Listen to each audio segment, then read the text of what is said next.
bienvenidos a la Mesa Redonda Global organizada por la Global Foundation for Democracy and Development. Hoy estamos conversando con el embajador Leonidas Rosa Bautista, representante permanente de Honduras ante la Organización de los Estados Americanos. Bienvenido, señor embajador. Muchísimas gracias. Es para mí, además de una satisfacción, un honor. Conocemos personalmente al presidente de esta organización, por el cual guardamos un gran aprecio y respeto como un líder de dimensión continental.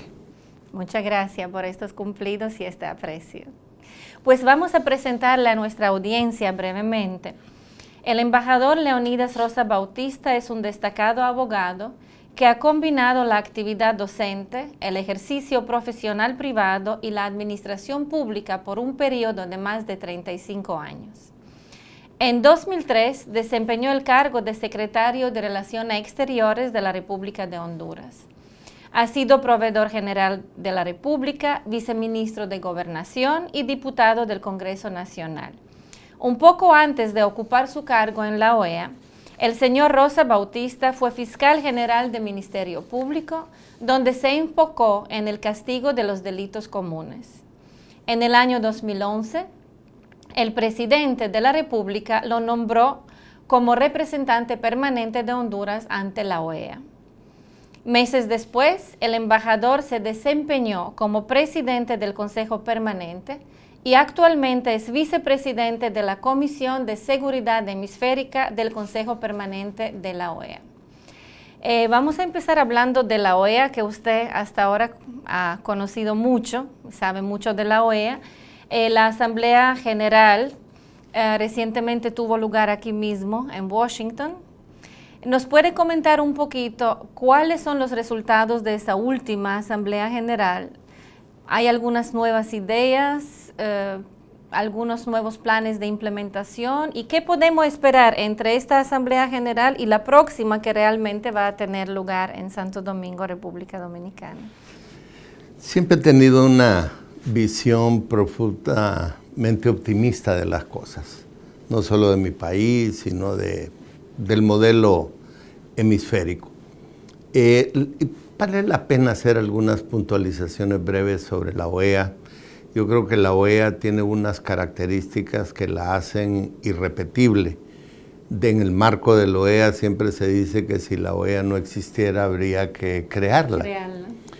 En primer lugar, porque concentra a todos los países de las Américas y ahora con los eventos de la apertura de relaciones entre Cuba y Estados Unidos, la participación de Cuba en la última cumbre en Panamá, abre las expectativas de que los 35 estados del hemisferio puedan estar representados.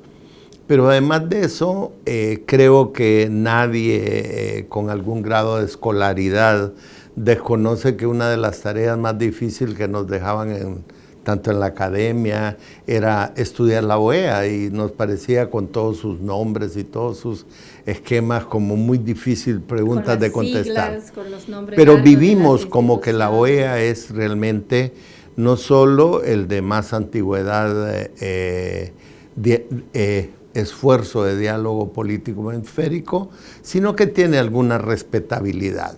Es muy probable que la visión soberana de cada estado a veces no deja ver el conjunto, o sea, hemos sido como americanos muy celosos de esa no intervención o la libre determinación de los pueblos, que a veces nos hace muy difícil explicar una renuncia multilateral, porque el multilateralismo, además de ser solidario y comprometido con las grandes transformaciones, a veces implica modificaciones en esa conducta tradicional de una soberanía extrema.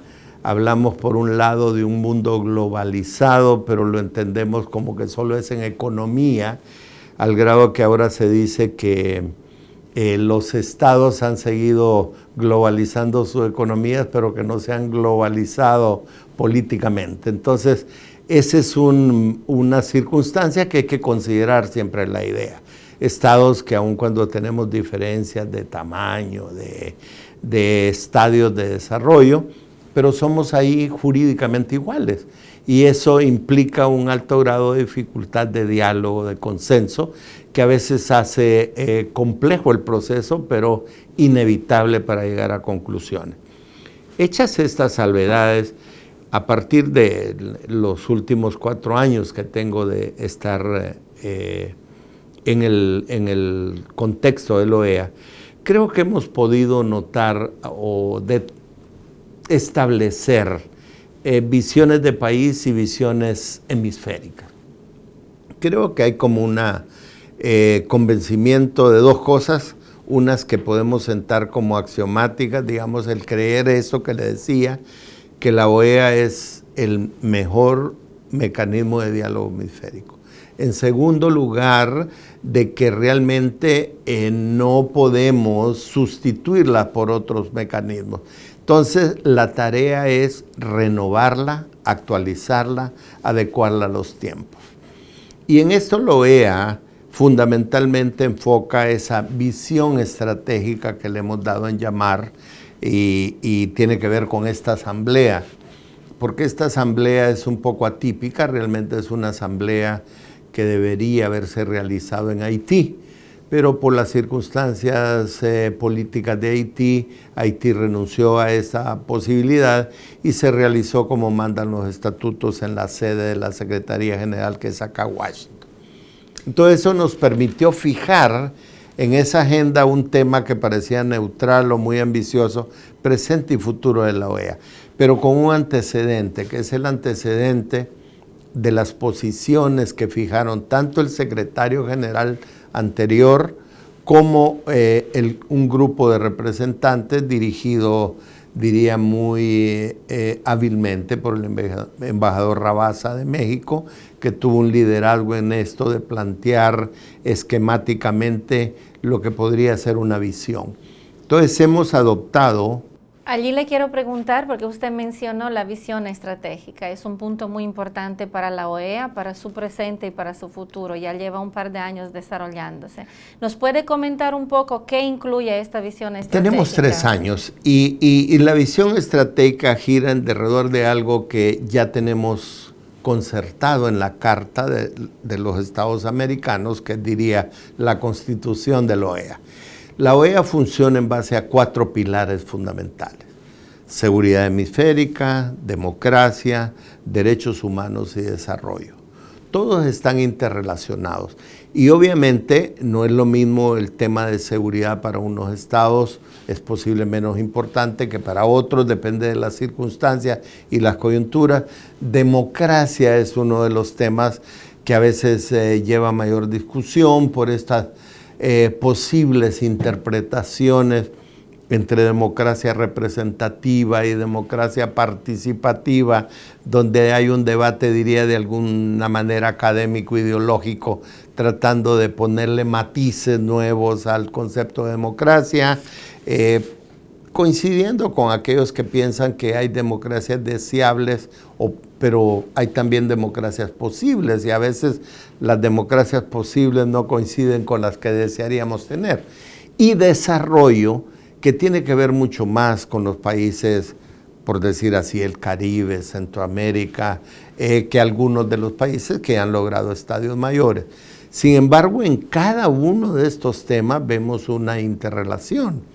Por ejemplo, observación electoral. Para decir un tema crítico, la OEA ha desarrollado de tal manera en el tema democracia. La OEA ha demostrado su relevancia e importancia y más de su una neutralidad, su capacidad de poder generar reformas cuando hace las observaciones electorales, hace recomendaciones para que el mecanismo de votación, que es básico en las democracias, sea perfeccionado cada día, más incluyente, el voto de la mujer, el voto de discapacitados, etc. Y en el tema de desarrollo, obviamente nos vemos beneficiados países en temas como medio ambiente, prevención de desastres, temas de educación, temas culturales, y en cada uno de ellos la OEA ha ido trabajando. En el de seguridad hemos ido desarrollando eventos, cantidad de eventos, que van desde las reuniones ministeriales de los ministros de Defensa y Seguridad, que generan buenas prácticas, que generan opciones democráticas de seguridad. Entonces estamos esperando que se redefinan de alguna manera esos 4 pilares y va a haber un documento final, va a haber un... Entonces lo que hemos fijado es una especie de agenda. Entonces esta asamblea era como digamos un gran tema para que los estados opináramos abiertamente sobre los grandes encabezados de capítulo, por decirlo así. Tenemos los títulos de los capítulos enfocados en estos 4 pilares y ahora podemos irlos desarrollando sin olvidar que la OEA también es un órgano administrativo que tiene personal, que tiene un presupuesto, que debe contar con ingresos, y ahí hay un tema financiero importante en el que todos los estados debemos comprometernos a apoyar financieramente, posiblemente modificar el sistema de cuotas regulares para poder atender con mayor eficiencia. Pero hay otros temas como, por ejemplo, salud. La OPS es parte de la OEA y genera una cantidad de opciones de desarrollo en salud. Es uno de los organismos estrella de las Naciones Unidas, por decirlo así, ya que le ha encomendado el tema de salud para las Américas. Igual tenemos, por ejemplo, el Instituto Interamericano de Ciencias Agrícolas, que ha tenido un impacto en la agricultura, mejoramiento de semillas, buenas prácticas en la agricultura. O sea que la OEA es mucho más de lo que el ciudadano común hace. Y quizás valga la pena repetir, porque esta es una especie de conclusión. Esta asamblea, además de ser atípica porque hubo que cambiar la sede, también coincidía con el cambio de secretario general.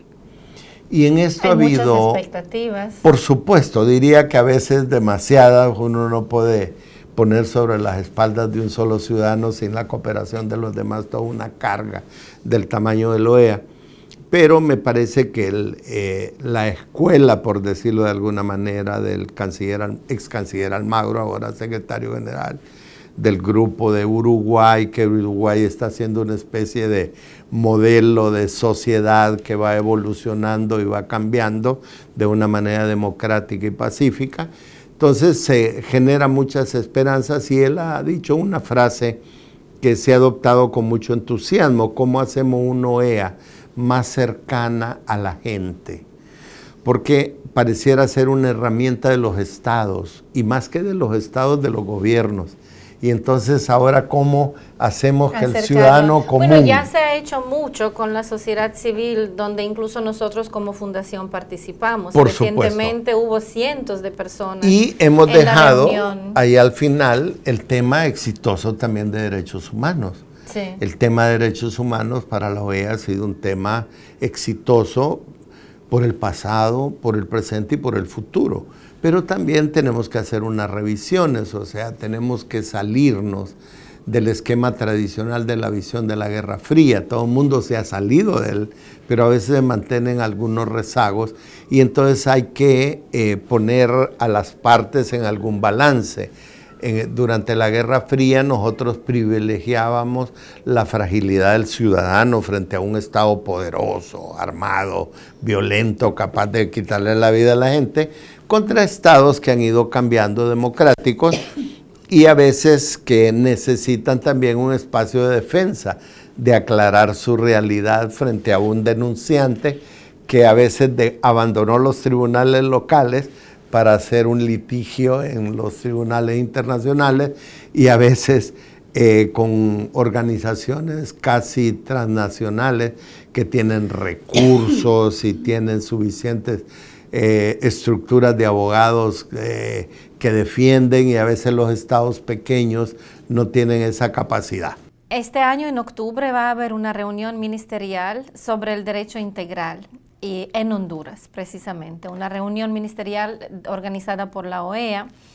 También hay mucha expectativa acerca de esta reunión, sobre todo en este año donde se están definiendo las metas de desarrollo sostenible, en las cuales también participa la OEA como un organismo de las Naciones Unidas. ¿Nos puede conversar un poco qué se está haciendo para la preparación de esta reunión? ¿Cuáles son las expectativas y qué se espera como resultado?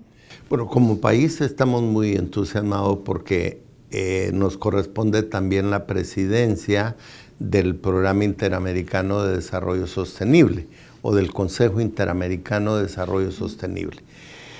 Estas son una estructura permanente, digamos, de la OEA. Estas reuniones ministeriales de ministros de desarrollo se producen cada 3 años, entonces este será un evento en el que queremos potenciar estos nuevos grandes ideas, esto de la imaginación, de la competitividad, de la creatividad, o sea, cómo hacer estructuras nuevas en base al conocimiento que generan las nuevas tecnologías.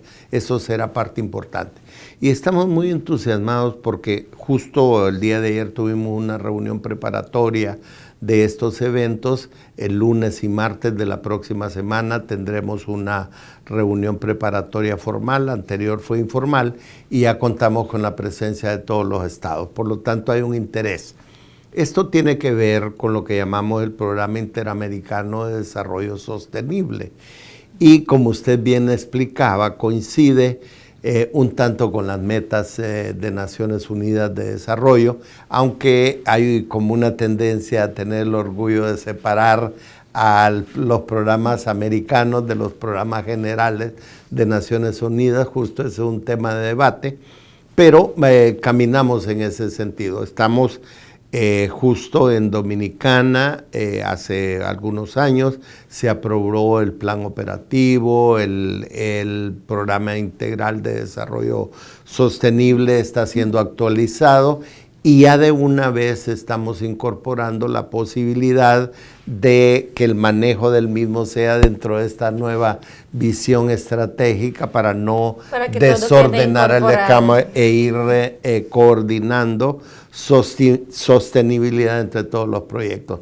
La reunión será en octubre en Honduras, la de ministros, y esperamos que de aquí a esa fecha podamos tener ya un proyecto final de actualización del Programa Interamericano de Desarrollo Sostenible, con estas novedades, como le digo, de la creatividad, de la imaginación, de generar estos nuevos espacios de conocimiento y de pensamiento, y de esta nueva estructura que cuando hablamos de competitividad no excluimos la creación de riqueza, ni la inversión, ni el sector privado, sino que estamos hablando de un esquema de producción de riqueza que sea sostenible en el sentido de que si bien la genera, hay una participación como responsabilidad social empresarial. Es algo incluyente e innovador.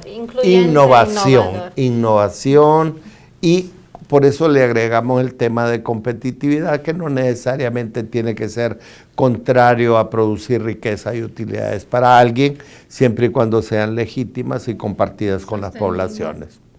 Y le quiero hacer una última pregunta, que es un poco del momento. Tenemos entendido que Honduras tiene deseo y ha aplicado para ser parte de la Asociación de Acuerdo del Pacífico. ¿Nos puede comentar un poquito cuál es el interés y cuáles son las posibles ventajas que Honduras ve en esto? Tiene que ver mucho con el programa de gobierno, y empezaré por el final de mi actual presidente, Juan Orlando Hernández. Nosotros hicimos la aplicación para incorporarnos al tratado desde hace 3 años. Obviamente es un proceso en el que se pasa a observador y de observador a miembro. Indudablemente que para mi país tiene un enorme, tendría un enorme beneficio, y por lo tanto hay un gran interés. Y tiene que ver con varios de los esquemas de desarrollo planteados por el presidente. Uno de ellos es un mecanismo que él llama zonas especiales de desarrollo, que tienen que ver con oportunidades concesionales para inversionistas. Y además tiene que ver con algunos proyectos de infraestructura que le permitan al país ser como una especie de corredor logístico en el que podamos movilizar bienes y servicios del Atlántico al Pacífico debido a la conectividad que tenemos, un puerto en el Pacífico y un puerto en el Atlántico de profundidad suficiente. Y además porque nuestros competidores, a pesar de que somos parte del acuerdo centroamericano y dominicana con Estados CAFTA, Unidos, sí. del CAFTA. Entonces tenemos con Taiwán, por ejemplo, que produce café, tiene maquila. Si estos tratados favorecen a Vietnam o a los países con que competimos, nosotros tendríamos una dificultad de competencia a los mercados que ellos tienen. Por lo tanto, el pertenecer nos da la oportunidad de equiparar beneficios, lo cual es bueno para nuestros procesos que llaman de maquila. Y por otro lado, también esto tiene que ver con lo que llaman transferencias o que tiene que ver con el origen de los materiales que se utilizan en la producción de bienes y servicios, que permite producir con mano de obra local productos de alta tecnología. Por lo tanto, la respuesta sería sí, estamos muy interesados y sería de mucho beneficio para Honduras. Pues muchísimas gracias, señor embajador, muchísimo éxito, suerte y esperamos verlo prontamente.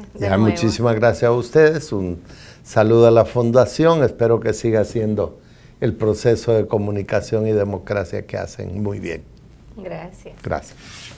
Gracias por estar con nosotros. Hoy hemos conversado con el embajador Leonidas Rosa Bautista, representante permanente de Honduras ante la Organización de los Estados Americanos.